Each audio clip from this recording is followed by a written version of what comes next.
Så det er en helt ny oplevelse. Altså, I virker sådan lidt skuffet. Ja, det tror jeg de fleste vil være. Når de har bygget luftkasteller op, som kunne indeholde mutanter, og så er det bare sådan Polarland. Ja. Det har man jo set 1 trilliard gange før. Og så så julemanden der, eller hvad? Det er sådan nogle gule isbjørne, der løber rundt, ligesom i Soul, det... Ja. Men så spiller Henrik Hørmann jo en trumf. Der er nemlig noget helt nyt i det her Polarland. I vores nye Polarland, der kan man også få det på spise, hvis man bliver sulten. Nå. Så vi laver en ny restaurant, en tematiseret restaurant. Pingvinbøffer? Nej, man kan faktisk få pizza pasta samtidig med, at børnene de kan hygge sig lidt med at kigge på pingviner også. Okay. Det er den første restaurant i Danmark med pizza pasta? Med levende pingviner. Nå, serverer de? Nej, det gør de ikke.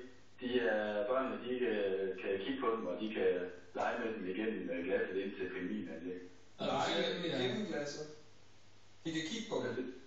De kan kigge på dem, og de er også sådan nogle Gentoo-pingviner, som der kan man faktisk lege med igennem glasset. De er meget legesyge.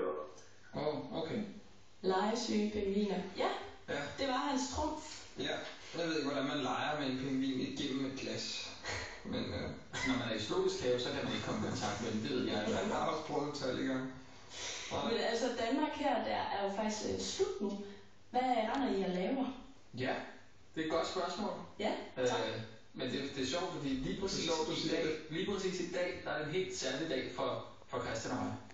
Ja. Helt særlig dag. Må jeg høre, hvorfor? Vil du ikke fortælle det, Christian? Vi er i fjernsynet i aften. Nej. Det er jo sådan noget, man kan ringe hjem til sin mor og sige,